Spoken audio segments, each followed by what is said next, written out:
వచ్చేటప్పుడు జర ఆలస్యమైంది, ట్రాఫిక్ జామ్ అయింది. ఒక ఆయన సైకిల్ మోటార్ మీద వచ్చేట ఆయన తలుపు కొట్టి నీకు మాట చెప్పాలన్నాడు. ఏందయ్యా అన్న, బీఆర్ఎస్ అంటే నీకు తెలుసా సార్ అన్నాడు. ఏందోనే వాళ్ళు ఏదో భారత రాష్ట్ర సమితి అన్నారు కదా అంటే, అది కాదు సార్, అది బిల్లారంగ సమితి. నువ్వు ఎప్పుడు బిల్లారంగ అంటావు కదా, ఒకడు బిల్లా ఇంకోటి రంగా, రెండు కలిపితే సమితి. బీఆర్ఎస్ అంటే బిల్లారంగ సమితి అని చెప్పిండు. నాకు నిజంగానే హరీష్ను కేటీఆర్ను చూస్తుంటే అది బిల్లారంగల సమితి లాగానే ఉంది. ఇంతకుముందే మా ఇంకన్నా చెప్తున్నాడు, మేము 10 ఏళ్ళు కష్టపడి మీ సేవ చేయాలన్న ఆలోచనతోటి ఈ రాష్ట్రాన్ని అభివృద్ధి పదం వైపు నడిపించాలి. పనిమంతులుగా మేముంటే గాజ కింద పందికొక్కులాగా 10 ఏళ్ళు ఈ రాష్ట్రాన్ని దోసుక తిన్నారు. ఇప్పుడు నీ స్పీచ్లో చెప్పు అని చెప్పి కోమటిరెడ్డి వెంకటరెడ్డి గారు నాకు చెప్పారు. నిజమే, గాజ కింద పందికొక్కులాగా ఇవాళ ఈ తెలంగాణ రాష్ట్రాన్ని దిగమింగిన కేసీఆర్ కుటుంబం ఇవాళ పదవి పోతే మతి భ్రమించి మన మీద మాట్లాడుతున్నారు. ఇవాళ అప్పుడే ఏమి చేయలేదు కాంగ్రెస్ పార్టీ అంటారు. నేను అడుగుతున్న 10 ఏళ్ళు అంటే 3650 రోజులు ఈ రాష్ట్రంలో కేడి 3650 రోజులు అధికారంలో ఉంటే కేంద్రంలో నరేంద్ర మోడీ 3650 రోజులు ఉన్నారు. పాలమూరు రంగారెడ్డికి జాతీయ హోదా ఇచ్చిండ్రా? కల్వకుర్తి, భీమా, నెట్టంపాడు, కోయిల్ సాగరు, సంగమన్న ప్రాజెక్టులు ఏమైనా పూర్తి చేసిండ్రా? ఏమైనా పరిశ్రమలు తెచ్చిండ్రా? పాలమూరు యూనివర్సిటీకి నిధులు ఏమైనా ఇచ్చిండ్రా? మన పిల్లలకి ఏమైనా కొలువులు ఇచ్చిండ్రా? మన పిల్లలకి ఏమైనా ఫీజు రియంబర్స్మెంట్ ఇచ్చిండ్రా? ఏం చేసిండ్రు ఈ జిల్లాకు? ఆనాడు కరీంనగర్ జిల్లా నుంచి సాగు తప్పి కన్ను లొట్టబోయి వలస వచ్చి పాలమూరు జిల్లా ప్రజల కడుపుల తలకాయ పెట్టి కాళ్లకు దండం పెడితే మనం కదా ఆదరించి పార్లమెంటుకు పంపించింది చంద్రశేఖర్ రావు. 2009లో మేము గెలిపిస్తే సోనియమ్మ తెలంగాణ రాష్ట్రం ఇస్తే మా ఎంపీ గుండి ఈ తెలంగాణ రాష్ట్రానికి ముఖ్యమంత్రి అయినాం. ఒక్కరోజైనా ఆనాడు ఆర్టీఎస్ కోసం, నీళ్ల కోసం పాదయాత్ర చేసినా అని చెప్పినావు కదా. తుమ్మిళ్ళ దగ్గర కూర్చేసుకొని కూర్చొని ప్రాజెక్టు పూర్తి చేస్తా, అలంపూర్ గద్వాలకు నీళ్ళు ఇస్తా అని చెప్పినావు కదా. 10 ఏళ్ళైనా నువ్వు ఆ పని చేయకపోతే మా మిత్రుడు సంపత్ కుమార్ గారు ఆయనలో తుమ్మిళ్ళ కోసం ఆడ కూర్చేసి రాబిడ్డ కుర్చీలో కూర్చుందిరా అని దీక్ష చేస్తే మేము వెళ్ళి మద్దతు ఇచ్చినాం. కుర్చేసుకొని కూర్చొని తుమ్మిళ్ళని పూర్తి చేయలేదు, కానీ మందేసుకొని ఫామ్ హౌస్లో బోర్ల బొక్కలో వండుకున్నాం. అందుకే ఇవాళ ఈ తెలంగాణ రాష్ట్రంలో ఇందిరమ్మ రాజ్యం కాంగ్రెస్ ప్రభుత్వం ఏర్పడిన వెంటనే పెద్దలు ఉత్తమ్ కుమార్ రెడ్డి గారితో మాట్లాడి పాలమూరు జిల్లాలో ఉన్న ప్రతి ప్రాజెక్టును ఆర్డీఎస్ కావచ్చు, తుమ్మిళ్ళ కావచ్చు, పాలమూరు రంగారెడ్డి ఎత్తిపోతలు కావచ్చు, కల్వకుర్తి కావచ్చు, భీమా కావచ్చు, నెట్టంపాడు కావచ్చు, కోయిల్ సాగర్ కావచ్చు, మక్తల్, నారాయణపేట, కొడంగల్ ఎత్తిపోతల పథకం కావచ్చు, ఈ ప్రాజెక్టులకు నీళ్లు ఇవ్వాలి, పాలమూరు పచ్చని పంటలతో పండాలి అని మా ప్రయత్నం చేసినాం, సమీక్ష చేసినాం. అందుకే మిత్రులారా, ఈ వేదిక మీద నుంచి ఒక మాట చెప్పదలుచుకున్నా. ఈ పాలమూరులో విద్య కోసం, వైద్య కోసం, ఉద్యోగాల కోసం, ఉపాధి కోసం, సాగునీటి ప్రాజెక్టుల కోసం planning commission vice chairman Chinnareddy గారి నేతృత్వంలో ఒక ప్రత్యేకమైన వ్యవస్థను ఏర్పాటు చేసి ప్రతి నియోజకవర్గంలో కావాల్సిన అభివృద్ధి పనులకు వేగంగా అనుమతులతో పాటు నిధులు ఇచ్చే బాధ్యత నేను తీసుకుంటా. ఈ పాలమూరును అభివృద్ధి పదం వైపు నడిపించే బాధ్యత నాది. మీ బిడ్డను ఈ మట్టిలో పుట్టిన రేపొకవేళ చావే వస్తే ఈ పాలమూరు మట్టిలో కలిసే మీ బిడ్డ, నల్లమల అడవుల నుంచి వచ్చిన బిడ్డ ఈ తెలంగాణ రాష్ట్రానికి ముఖ్యమంత్రిగా ఉన్నాడు. ఈ పాలమూరును దేశంలోనే ఆదర్శంగా ఉంచే జిల్లాగా అభివృద్ధి చేసే బాధ్యత నేను తీసుకుంటా. మిత్రులారా, ఇవాళ మీ బిడ్డ నాకు మీకు భయం ఎందుకని నేను అడుగుతున్నా. ఇవాళ మీ వాడు, మీ సోదరుడు, మీ మధ్య నుంచి వచ్చినోడు, స్థానిక సంస్థల బాధలు తెలిసినోడిని. జడ్పీటీసీకి ఉంటే బాధే ఉంటుంది, ఎంపీటీసీకి ఉంటే బాధే ఉంటుంది, వాళ్ళ గౌరవం ఎట్లుండాలి, సర్పంచుల మర్యాద ఎట్లా కాపాడాలని తెలిసినోడిని. ఇవాళ వాళ్ళందరూ పనులు చేసి బిల్లులు రాక ఆత్మహత్యలు చేసుకునే పరిస్థితి ఉన్నది. కొంతమంది ఆత్మహత్యలు చేసుకున్నారు, కొంతమంది ఆలి మీద ఉన్న తాలి పుస్తలు అమ్ముకున్నారు. మీ బాధ నాకు తెలియదా? నేను చూడలేదా? మీ కష్టాలు తీర్చాలనేదే కదా నా ఆలోచన. మళ్ళీ ఇప్పుడు శాసన మండలి ఎన్నికలు ఇక్కడ వచ్చినాయి. మన ఎమ్మెల్యే కసిరెడ్డి నారాయణ రెడ్డి రాజీనామా చేస్తే శాసన మండలి ఎన్నికలు వచ్చినాయి. తొందరలోనే ఈ ఎన్నికల్లో పార్టీ పరంగా జీవన్ రెడ్డిని అభ్యర్థిగా ఏఐసిసి ప్రకటించబోతుంది. శాసన మండలి ఎన్నికల్లో ఆనాడు నన్ను ఎట్లయితే గెలిపించారో కాంగ్రెస్ పార్టీ తరఫున జీవన్ రెడ్డిని ఈ పాలమూరు శాసన మండలి ఎన్నికల్లో గెలిపించండి.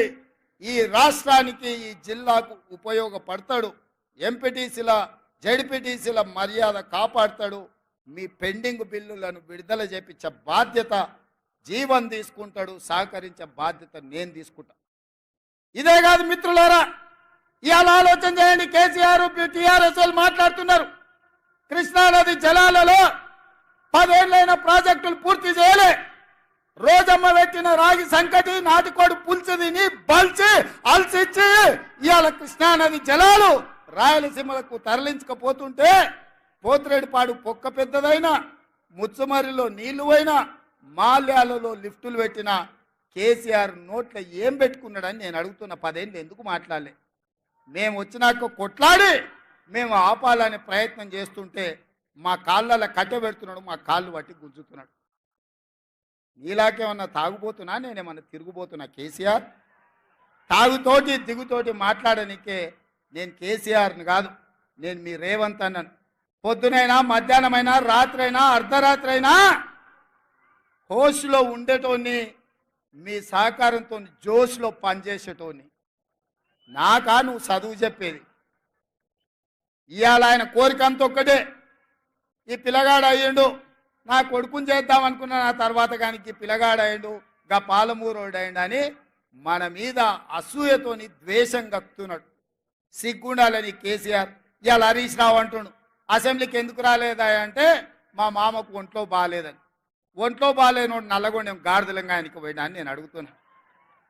మొన్నటి ఎన్నికల్లో ప్రజలు బోర్ల బొక్కలేసి బొక్కలు ఇరగొడితే ఇంట్లో వండుకోకుండా ఇవాళ సిగ్గు లేకుండా వీధుల్లో తిరిగి కాంగ్రెస్ పార్టీని తిడుతున్నాడు. కాంగ్రెస్ ఏం చేయలేదని. ఇవాళ నేను ఒక మాట ఈ వేదిక మీద నుంచి తెలంగాణ 4 కోట్ల ప్రజలకు నేను ఒక మాట చెప్పదలుచుకున్న మీడియా మిత్రుల ద్వారా. రెఫరెండం 90 రోజులు రేపటికి అవుతుంది. ఎన్నికల్లో ఇచ్చిన మాట ప్రకారం ఆడబిడ్డల ఆర్టీసీ బస్సు ఉచితం ఇచ్చినాం. రాజీవ్ ఆరోగ్యశ్రీలో 10 లక్షల రూపాయలు పేదల వైద్యానికి ఇచ్చినాం. మొన్న గృహలక్ష్మి పేరు మీద ఈరోజు ప్రతి ఇంటికి 200 యూనిట్లు ఉచిత విద్యుత్ ఇచ్చినాం.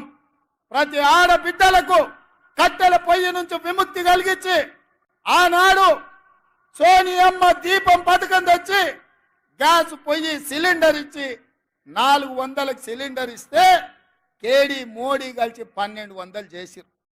ఎన్నికలప్పుడు ఆడబిడ్డల కష్టాలు తీరడానికి 500 రూపాయలకే సిలిండర్ ఇస్తామని చెప్పినాం, ఇచ్చి చూపించినాం.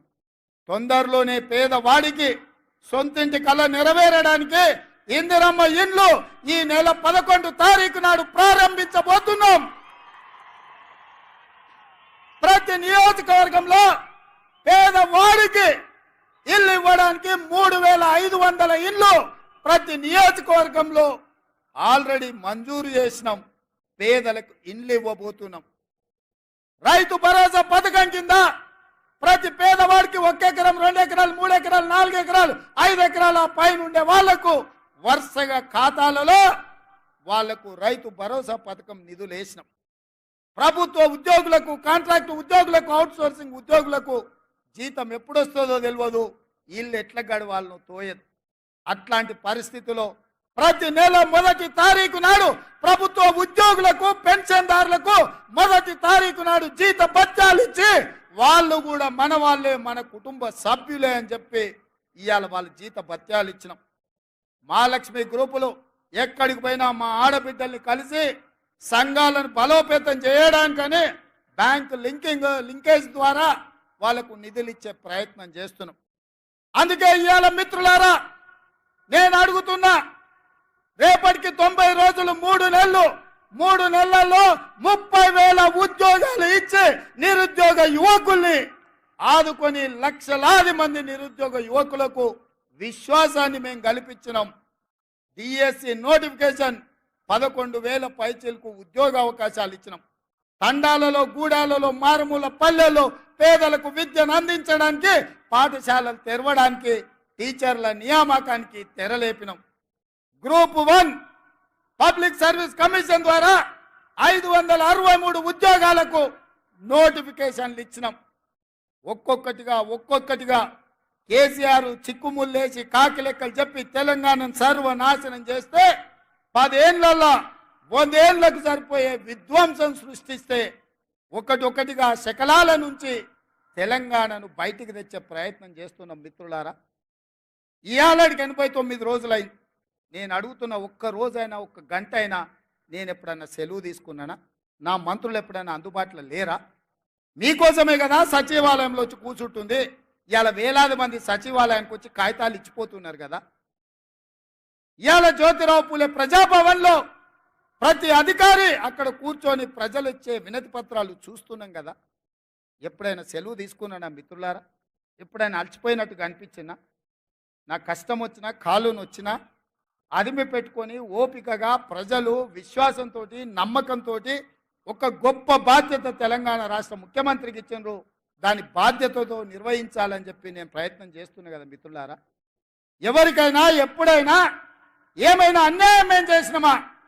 ఇవాళ ఎందుకు 3 నెలలు 6 నెలలు ఈ ప్రభుత్వాన్ని పడగొడతామని ఇక్కడ కేడీ అంటుండు, అక్కడ మోడీ అంటుండు. మీరు ఒక్కసారి ఆలోచన చేయండి. ఏమిటి దుర్మార్గం అని నేను అడుగుతున్నా. కేసీఆర్ ఎన్నికైతే 10 ఏళ్ళు ముఖ్యమంత్రిగా ఉండొచ్చు. నరేంద్ర మోడీ ప్రధానమంత్రిగా ఎన్నికైతే 10 ఏళ్ళు ఆయన ఢిల్లీలో దర్బార్ చెలాయించవచ్చు. మరి ఇవాళ ఇందిరమ్మ రాజ్యం పేదోళ్ళ ప్రభుత్వం వస్తే 6 నెలలు కూడా ఉండనియారంట. ఇదెక్కడ న్యాయం, ఇదెక్కడ ధర్మం అని నేను అడుగుతున్నా. ఇది న్యాయమా? మీరు ఆలోచన చేయండి. ఏం ఉద్దేశం, ఏం ఆలోచన? అక్కడ మోడీ అయినా, ఇక్కడ కేడీ అయినా ప్రజల చేత ఎన్నికైన ప్రభుత్వం 40% ఓట్లతోని గెలిచిన ప్రభుత్వాన్ని పడగొడతామంటే ఇది ప్రజాస్వామ్యానికి, ఈ దేశానికి మంచిదా అని నేను అడుగుతున్నా. విజ్ఞులు, మేధావులు ఆలోచన చేయాలి. దుర్మార్గమైన రాజకీయాలను పాత్ర వెయ్యాలి. ఎందుకు పడగొడతామంటున్నారు మా ప్రభుత్వాన్ని? అంటే పార్టీ ఫిరాయింపులు, పార్టీలను చీల్చడం, ప్రభుత్వాలను పడగొట్టడమే మీ నీతి, మీ జాతి అని నేను అడుగుతున్నా. ఒక పాలమూరు బిడ్డ, ఒక రైతు బిడ్డ ఇయ్యాల కుర్చీలో కూర్చుంటే చూసి ఓర్వలేకపోతురా? ఏం మా పాలమూరు బిడ్డలకు అర్హత లేదా? మేము చదువుకోలేదా? మాకు హక్కులు లేవా? మేము ఈ రాష్ట్రంలో ప్రజలం కాదా? 4 కోట్లలో మేము లేమా? ఈ 4 కోట్ల ప్రజల కష్టాలలో మేము పోరాటం చేయలేదా? మేము తెలంగాణ ఉద్యమంలో లేమా? తెలంగాణ ఉద్యమంలో ఆ బేకార్గా నీ నుంచి పార్లమెంటుకు పంపించింది మేం కాదా? పాలమూరులో ఊరు లేదు, పార్లమెంటులో నోరు లేదు. అయినా బేకారోడు కరీంనగర్ నుంచి మన జిల్లాకు వలసి వస్తే మనం గెలిపియలేదా? మన మంచితనం చేతగంతనమా అని నేను అడుగుతున్నా మా యువకుల్ని. కొడకల్లారా, ఎవడన్నా టచ్ చేసి చూడండి. మా పాలమూరు బిడ్డలు అగ్ని కణికలై, మానవ బాంబులై, నా కొడకల్లారా ఎవడన్నా మిగులుతే నేను చూస్తా అనుకుంటురేమో, తమాషా చేస్తురేమో. వానో వీనో సందులల్లా సకలగుల పెట్టి ఏదో చేద్దామని ఒక్కనొక్కని పండబెట్టి తొక్కి పేగులు తీసి మెడలేసుకొని ఊరేగుతాం బిడ్డ ఎవడని ప్రభుత్వం మీదకి వస్తే. ఇది ఆసామాసి అల్లాటప్పకు వచ్చిన వాళ్ళం కాదు బిడ్డ. నల్లమల అడవి నుంచి తొక్కుకుంటా ప్రగతి భవన్లో ఉన్న నిన్ను కంచెలు బద్దలు కొట్టి బజార్లకు ఈడ్చిన బిడ్డను బిడ్డ. ఇక్కడి నుంచి వచ్చినోని తట్ట పని, పార పని, మట్టు పని, ముంబాయి, దుబాయ్ వలసలు పోవడే కాదు బిడ్డ. నీలాంటి వాళ్ళని గోతి తీసి బొంద పెట్టేది కూడా మాకు తెలుసు. ఆయన నల్గొండలో మాటల సందర్భంలో మా ఉత్తమన్న, జానన్న, ఎంకన్నా ఉండే మా జిల్లాలో మొత్తం గెలుస్తామన్నారు. సంతోషమయ్యా, మీరు ఎన్నన్నా గెలవండి, మా బిడ్డలు ఇంకొక సీట్ ఎక్కువ గెలిపిస్తారని చెప్పిన. నేను నల్గొండలు చెప్పిన. ఇవాళ మా ఎంకన్నోళ్ళు 11 గెలిస్తే మా బిడ్డలు 12 గెలిపించిరా. మళ్ళీ మా ఎంకన్న ఇవాళ అంటనే ఉండి పక్కల నుంచి, మా నల్గొండ భువనగిరి మేము అల్క గెలుతామే, మరి నీ సంగతి ఏందని. ఇక నా సంగతి ఏందో మీరే చెప్పాలి, ఎందుకంటే ఇక నేను కాదు కదా చెప్పాల్సింది. మరి మన నాగర్ కర్నూలు, మన మహబూబ్ నగర్ గెలవాలనా లేదా? మరి గెలవాలంటే ఎవరు కష్టపడాల్సింది? మన 12 మందిని గెలిపించింది మీరే కదా. మరి రేపైనా ఈ 2 గెలిపించాల్సింది, తెలంగాణలో 14 గెలిపించడానికి ఆశీర్వదించాల్సింది మీరే కదా మిత్రులారా. ఇవాళ నేను ఒక్కటే మాట చెప్పదలుచుకు, 94 నుంచి 2004 వరకు తెలుగుదేశం పార్టీ అధికారంలో ఉంది. 2004 నుంచి 2014 వరకు డాక్టర్ వైఎస్ రాజశేఖర రెడ్డి గారి నేతృత్వంలో కాంగ్రెస్ అధికారంలో ఉంది. 2014 నుంచి 2024 వరకు చంద్రశేఖరరావు టీఆర్ఎస్ పార్టీ అధికారంలో ఉంది. ఇవాళ ఈ వేదిక మీద నుంచి చంద్రశేఖరరావు మందేసినవో మంది వేయలేదో నాకు తెలియదు, నువ్వు పండుకున్నావో పండుకోలేదో నాకు తెలియదు. వాళ్ళ ఇంట్లో నేను చెప్తున్నా, లేపూరి చంద్రశేఖరరావుని టీవీ చూపించు రేవంత్ రెడ్డి ఏం చెప్తున్నాడు. 2024 నుంచి 2034 వరకు కాంగ్రెస్ పార్టీ తెలంగాణ గడ్డ మీద ఈ 10 ఏళ్ళు ప్రభుత్వం ఉంటుంది. 30 జెండా తెలంగాణ గడ్డ మీద ఎగరేస్తాం. ఇది మా కార్యకర్తల మీద ఆనా. పాలమూరు బిడ్డగా నేను మాటిస్తున్నా. 10 ఏళ్ళు తెలుగుదేశం, 10 ఏళ్ళు కాంగ్రెస్, 10 ఏళ్ళు బీఆర్ఎస్, మళ్ళా 10 ఏళ్ళు పాలమూరు బిడ్డగా చెప్తున్న కాంగ్రెస్ ప్రభుత్వం. ఇందిరమ్మ రాజ్యం ఉంటుంది. దళితులకు, గిరిజనులకు, బడుగులకు, బలైన వర్గాలకు, ఆదివాసీలకు, మైనారిటీలకు, మహిళలకు, నిరుద్యోగ యువకులకు, ఉద్యమకారులకు, అమరవీరుల కుటుంబాలను ఆదుకొని బాగు చేసే బాధ్యత నాది. పాలమూరులో ప్రతి ఎకరాకు నీళ్ళిచ్చే బాధ్యత నాది. నాకు వయసు ఉంది, ఓపిక ఉంది. ఏవడన అటు ఇటు చేస్తే తోక గత్తిరిచ్చే కత్తెర నా జేబులోనే ఉంది బిడ్డ. అందుకే మిత్రులారా, ఇది మళ్ళీ మళ్ళీ వచ్చే అవకాశం కాదు. ఈ అవకాశాన్ని జారవిడ్చుకుంటే 10 మంది ముందల పలసనైపోతాం. పాలమూరు బలహీన పడుతుంది. పాలమూరు మళ్ళీ ఎడారిగా మారుతుంది. అందుకే పార్టీలకు అతీతంగా, ప్రాంతాలకు అతీతంగా ఇవాళ జెండాలు ఎజెండాలు కాదు. ఈ పాలమూరు బిడ్డ బలపడాలి, జాతీయ స్థాయిలో గుర్తింపు రావాలి అంటే ఈ నల్గొండ జిల్లా నుంచి మొదలు పెడితే అది ఖమ్మం కావచ్చు, ఆదిలాబాద్ కావచ్చు, వరంగల్ కావచ్చు, మెదక్ కావచ్చు, నిజామాబాద్ కావచ్చు, రంగారెడ్డి కావచ్చు, హైదరాబాద్ కావచ్చు, నా పాలమూరు గడ్డ కావచ్చు, 14 పార్లమెంటు సీట్లు గెలవాలి. రాహుల్ గాంధీ దేశానికి ప్రధానమంత్రి కావాలి.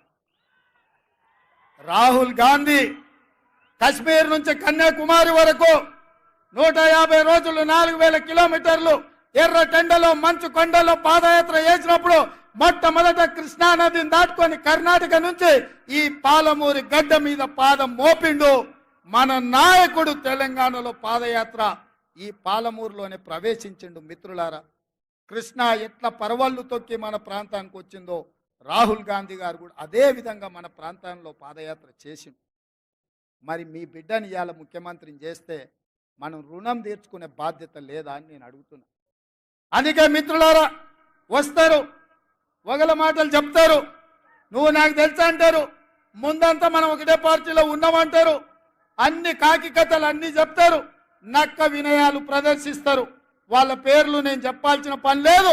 మొన్నటి వరకు దొరల గడీలు బద్దలు కొడతామన్న మా మిత్రుడు మాదిగల వర్గీకరణకు అసెంబ్లీలో కొట్లాడితే నన్ను తమ్ముడు సంపత్ కుమార్ని అసెంబ్లీ నుంచి సస్పెండ్ చేసినోడు ఆ చంద్రశేఖరరావు. అట్లాంటి పక్కన మా మిత్రుడు ప్రవీణ్ కుమార్ వచ్చి చేరడము మన పాలమూరు ఆత్మగౌరవానికి మంచిదా? మీరు ఆలోచన చేయండి. అందుకే మా పెద్దలు దామన్నను ఏబిసిడి వర్గీకరణ మీద ఢిల్లీకి వెళ్ళు, సుప్రీంకోర్టులో మాట్లాడు, పెద్ద పెద్ద ఉద్దండుల్ని న్యాయవాదులను పెట్టు, వర్గీకరణ చేసే బాధ్యత మనది. కేడి మోడీ ఇద్దరు మా మాదిగ బిడ్డల్ని మోసం చేసిండ్రు, మనం న్యాయం చేద్దామని దామోదర రాజనరసింహ గారిని ఎమ్మెల్యేలు అందరిని తీసుకొని పోని ఢిల్లీకి నేను రిక్వెస్ట్ చేస్తే దామన్న పోయి నించున్నాడు. అందుకే మిత్రులారా, ఇవాళ ఒక్కొక్క సమస్యను ఒక్కొక్క చిక్కుముడిని విప్పుకుంటా మీ ఆశీర్వాదంతో ముందుకెళ్తున్నా. అందుకే ఇవాళ రాబోయే పార్లమెంట్ ఎన్నికల్లో నాగర్ కర్నూలు, మహబూబ్నగర్ పార్లమెంట్లలో కాంగ్రెస్ పార్టీ అభ్యర్థులను గెలిపించడానికి ఈ గడ్డ మీద ఉంటే జనజాతర మొదలు పెట్టినాం. ఆశీర్వదించండి, మీ దగ్గరకు వచ్చినాం. ఎన్నికల ప్రచారాన్ని ఇక్కడి నుంచే మొదలు పెట్టినాం. 14 సీట్లు గెలిచే వరకు మనం ఆగేది లేదు. విశ్రమించేది లేదు. ఆ కొనన నేను అడిగిన ముందాడ లైట్లు ఎందుకే లేదా వంశీ అని, ఏమన్నా కొంతమంది భయపెట్టిరు, అన్ని లైట్లు అయితే మంది రాకపోతే ఎట్లా అని. నేనన్నా నేను వస్తున్నా అంటే ఇంతమంది నన్ను గెలిపించిన వాళ్ళు రారానే, ఈడ కాదు రోడెంబడి చూసినా ఈ మైదానంలో ఉన్నదానికంటే 2 అంతలు బయట ఉందో. కేసీఆర్ మీటింగ్లో మన దగ్గర పల్లి బఠానీలు అమ్ముకునే వాళ్ళు అంతా కూడా లేరు, మన నల్లగొండల మీటింగ్ పెట్టే కేసీఆర్ మీటింగ్లో. అందుకే ఇవాళ మిత్రులారా, ఏది ఏమైనా ఆలస్యం అయ్యింది. ఈరోజు తెలంగాణ రాష్ట్రం వైపు దేశమంతా చూస్తుంది, ఏం చేయబోతున్నారు తెలంగాణ ప్రజలని. నేను ఒక్కటే మాట డీకే అర్ణమ్మకు, జితేందర్ రెడ్డికి, పాలమూరు జిల్లాలో ఉన్న బీజేపీ నాయకులకు గుర్తు చేయదలుచుకున్నా. మీడియా మిత్రులారా, మీ పార్త వార్తలను తిరిగేయండి. 2014 డాక్టర్ నాగన్ జనార్దన్ రెడ్డి గారు మహబూబ్నగర్ ఎంపీగా నిలబడ్డప్పుడు ఇదే గడ్డ మీద నుంచి నరేంద్ర మోడీ గారు పాలమూరు రంగారెడ్డి ఎత్తిపోతల పథకానికి జాతీయ హోదా ఇస్తాని మాట ఇచ్చిండు.